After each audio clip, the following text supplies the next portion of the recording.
वहीं हो जाए उनके पास। अच्छा इसका मतलब मित्रता है।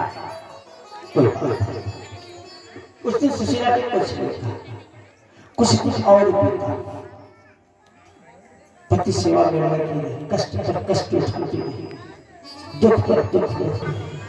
पति पत्नी तो जल पी करके रह लेते, लेकिन बच्चों की भी तड़पती दुर्दशा उससे नहीं देखी गई। उसने सोचा मैं पत्नी नहीं हूं, मैं मां हूं। अब बच्चों की दशा, मां की ममता, मां की करुणा वो तभी भूख। आज उसके सब्र का, उसके धैर्य का बात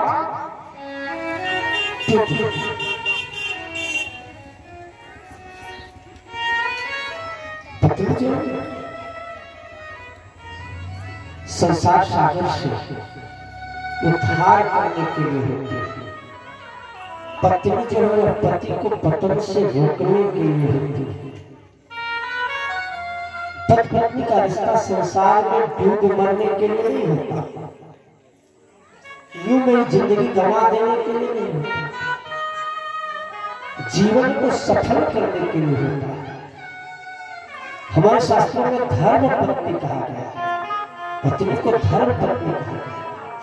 और परंपरा में जब विवाह करके नवविवाहिता आती है तो घर को कैसे सजाया जाता है, कितना कुछ दान दे करके फिर उसको हम लेके आते हैं। दरवाजे से चौक पूरी जाती है, घर में भी चौक पूरी जाती है, लक्ष्मी मान करके उसका आदर किया जाता है, साक्षात लक्ष्मी मान करके उसकी पूजा की जाती है। बड़ा सम्मान धर्म पत्नी, बिना पत्नी कथम धर्म आश्रम प्रवर्तते। सभी आश्रमों में गृहस्थ आश्रम सर्वश्रेष्ठ। क्या जानते हैं, आपने उस दिन बताया था कि श्री कृष्ण की और आपकी मित्रता है। श्री कृष्ण तो प्राणी मात्र के मित्र हैं, वो जगत के मित्र हैं।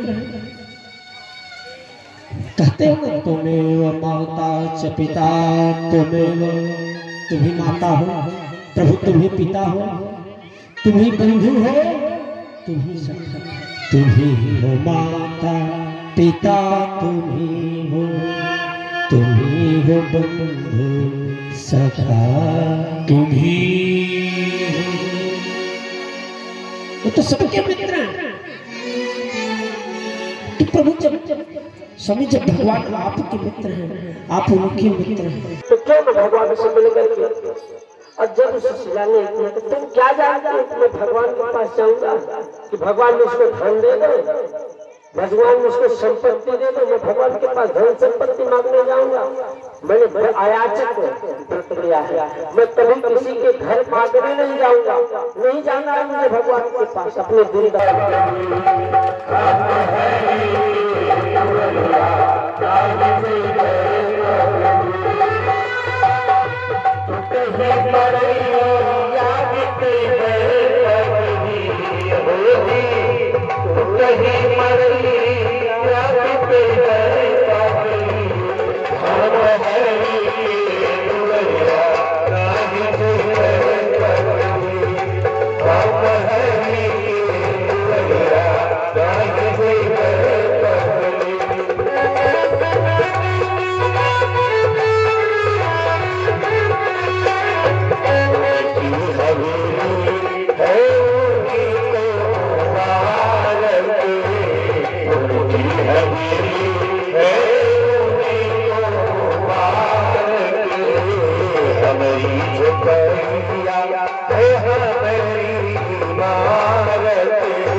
सुशीला मोरा करे नहीं मनवा अपन हालत कैसे देखै गए पागली हो जी अपन हालत कैसे देखै गए पागली अब हरी के दुनिया नहीं गए पागली अब हरी के दुनिया नहीं गए पागली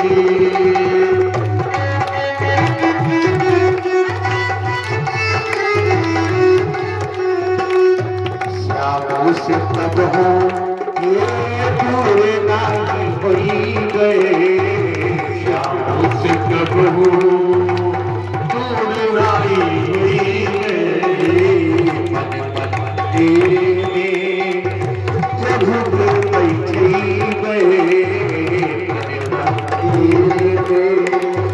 प्रभु बैठे गए रात दिन कृष्ण नाम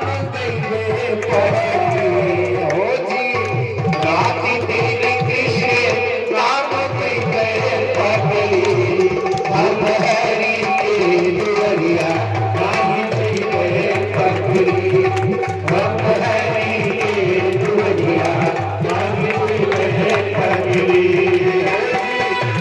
नहीं पड़ी याद गए पगली हो जी नहीं पड़ी याद गए पगली हम हरी की दुनिया नहीं गए पगली हम हरी की दुनिया नहीं गए समझ में चल गए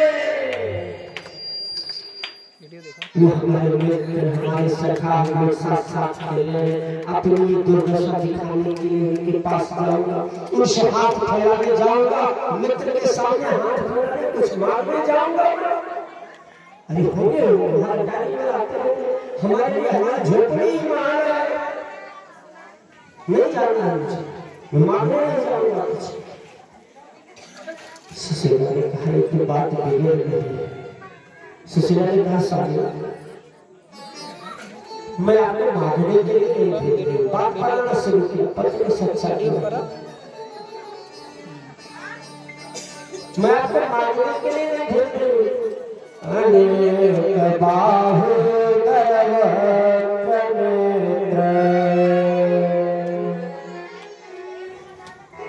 परमात्मा के हजारों हजार नेत्र हैं देखने के लिए किसी की दशा को देखने के लिए भगवान के हजारों हजार नेत्र हैं और किसी को कुछ देने के लिए भगवान की हजारों हजार भुजाएं मैं आपको मांगने के लिए नहीं भेज रही हूँ बस जरूरत है जिनको तो केवल भगवान से एक बार मिल जाने की जरूरत है देना लेना संसार है भगवान और जीव के विषय के लेन देन में कोई व्यापार नहीं चलता होगा आपको पास जाना चाहिए भगवान से मिलना चाहिए सुदामा जी बोले मैं रोज भगवान से मिलता हूँ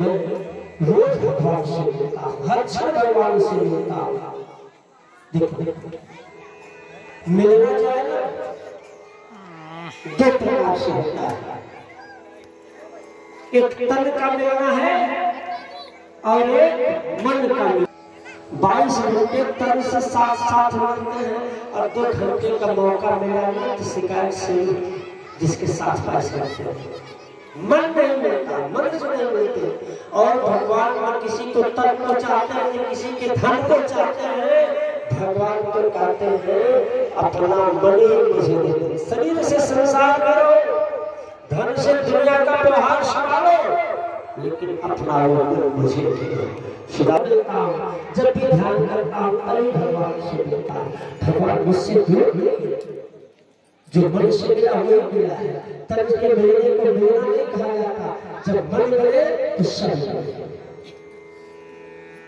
मैं मन से मिलता हूँ सुशीला के स्वामी आप मन से मिलते हैं अच्छी बात भगवान जिसको भी मिलते हैं उसको मन से मिलते हैं। भगवान कैसे मिलते हैं? जिसको भी मिलते हैं उसको मन से मिलते हैं। तस्मात् कृपायेन मनः कृष्णं निवेशयेत्। इसलिए जिस किसी भी प्रकार से हो सके अपना यह मन ही भगवान के चरणों में हमेशा लगा के रखना चाहिए, क्योंकि भगवान जिसको मिलते हैं मन से मिलते हैं। सुशीला ने कहा स्वामी तो वेदांत की परिभाषा है। अब जिसमान जी के यहाँ भागवत की कथा हो रही है, गांव में कोई आदमी घर में बैठा है, मस्त पलंग पर सो रहा है, इस समय लेटा हुआ है, और वो कहे कि मैं तो मन से कथा में गया था, एकदम साफ साफ आवाज सुना रहे थे, तो बताओ ये धर्म है? ये उचित है? जब भगवान आते हैं तब उनका ध्यान, उनकी सेवा, उनकी पूजा मन से करो। लेकिन जब भगवान प्रकट हो जाए तब से भी वहां पहुंचना चाहिए। सुशीला ने कहा प्रभु प्रकट है, एक बार शरीर से भी मिलना चाहिए भगवान से। प्रकट की मर्यादा प्रकट में होती है। अब यहाँ कथा हो रही है, कोई गांव में चारपाई पर जानबूझ के पड़ा है, तो ये भगवान का अपराध है। भगवान ने बल दिया तो पहुंचो। एक बार भगवान से बताओ प्रभु आप हमारे गांव में आए हैं, हम भी आए आपका दर्शन करने, हमारे गांव में आपका स्वागत है। भक्त भगवान आपके घर गांव में आए। खैर तो भगवान के विश्राम की अवस्था है, लेकिन जहाँ कहीं भी कथा हो, भागवत हो, सुंदर हो, रामायण हो, जो कुछ भी कार्यक्रम हो, इतना ध्यान में रखिए। नहीं कुछ समझ में आ रहा, नहीं कुछ कर सकते हो, कोई सहयोग नहीं कर सकते हो, तो शरीर से वहां जरूर पहुंचो, जाओ जरूर। मानो तन कर यहाँ फल भाई, भजिए राम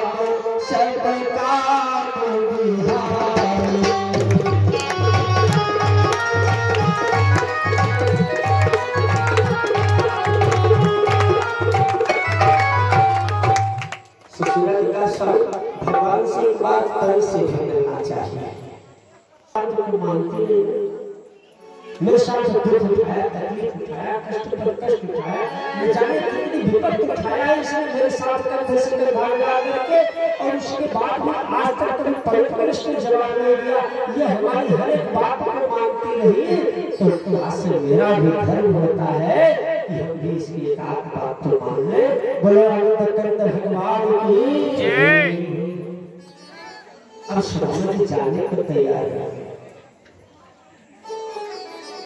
कहीं बढ़िया नहीं पड़ेगी। अब हर कदोरिया हम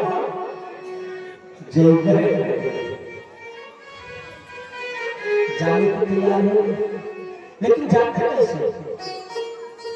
भगवान के मंदिर में, भगवान के सामने, बिटिया के घर में, गुरु के घर में, कभी खाली हाथ नहीं जाना चाहिए, कभी भी खाली हाथ नहीं जाना चाहिए। कथा में जाओ, सत्यनारायण भगवान की कथा में जाओ, पूजा में जाओ, कुछ नहीं ना, एक फूल अच्छा फूल, अच्छा धन्य होगा आपका, धन्य का मन नहीं है, कोई बात नहीं, एक पुष्प ले लो, थोड़ा सा गंगा जल लेके जाओ, फूल जल, कोई फल आपको अच्छा लगे, घर अमरूद है, केला है घर एक फल, एक तुलसी जल ही लेके जाओ, पत्र पुष्प फल कोई नहीं जाते अच्छे, जब खाली हाथ जाओ। और मित्र से मिलने के लिए कुछ है नहीं, सुदामा जी क्या लेकर जाते हैं? सुशीला ने कहा सभी आप इसकी चिंता छोड़ो, बस आप तैयार होने जाने के लिए ना, यही मेरे लिए बहुत बड़ी बात है। और यहाँ जितने लोग कथा सुन रहे हैं, इसमें शायद 10-5 सुशीला है कि जहाँ पत्नी भी कथा में आई है और पति भी आए हैं, बाकी माताएं ज्यादा है और पुरुष लोग कम है, इसमें मतलब सुशीला कम है। इसलिए बोलो आनंद भगवान की, नहीं तो स्वयं भी आती और पति को भी ठुके लाती चले कथा ऐसे करते। छत्तीसगढ़ में कथा होती और कथा के विश्वास में एक दिन एक देवी जी आई, बोली महाराज हमारे पति तो बड़े बैठे, कभी पूजा पाठ कथा में आने का इनका मन ही नहीं करता, किसी भी काम के लिए बहुत आलसी है। सुबह मैं इनको जगाती हूँ, उठाती बाबा उठाती हूँ, बिस्तर छोड़ती, मैं उनका कपड़ा और सब भोजन भेजती तो ड्यूटी जाती है, धक्के देकर के मैं इनको कथा में ले आती हूँ, प्रेरणा दे सकती है, लेकिन ज्यादा पति को धक्के देना भी ठीक नहीं कि घर काज के काम कर धक्के देती हो। देखो दो चीजें होती हैं, स्त्री में स्त्रीत्व और पुरुष में पुरुषत्व। आजकल क्या होगा, दोनों 50-50 का, और जहाँ 50-50 का हो जाता है वहाँ हमारा कोर्ट में चला जाता है, तू बड़ी कि मैं बड़ी, वहाँ हमारा मिल जाता है।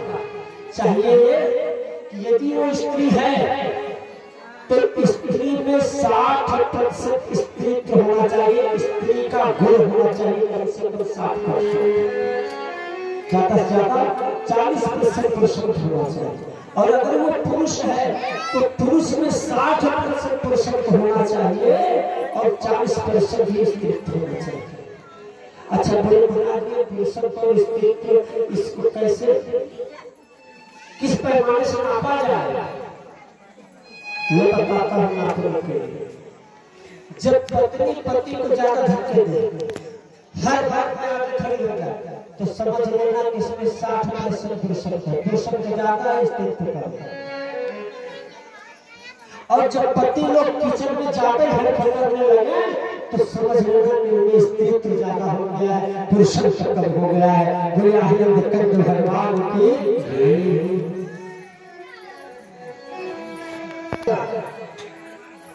पुरुष में ज्ञान शक्ति, स्त्री में क्रिया शक्ति, ज्ञान और कर्म दोनों का सामंजस्य बिना प्रति कथन धर्म आश्रम इस संसार शास्त्र नाभिक जो है वो ज्ञान शक्ति और नौका जो है वो क्रिया शक्ति है, कर्म शक्ति है। ज्ञान और कर्म दोनों का सामंजस्य होगा, अर्थात नाभिक और नौका दोनों का सहयोग होगा तो इस संसार सागर को पार करेगा। अकेली नौका भी संसार सागर में नहीं चल सकती और अकेला नाविक भी इसको तैर करके नहीं पार कर सकता। महाभारत में देखो जितना ज्ञान है उतना यदि कर्म में नहीं है तो कर्म के बिना ज्ञान लगड़ा है, पंगु है, विकलांग है।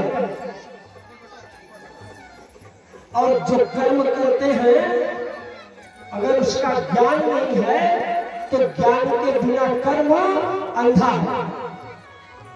महाभारत में दो भाई थे, एक धृतराष्ट्र पांडु। धृतराष्ट्र अंधे थे और पांडु पंगु थे। दोनों के बीच में तालमेल नहीं बना, ज्ञान और कर्म का सामंजस्य नहीं बना, तो क्या हुआ, महाभारत हुआ।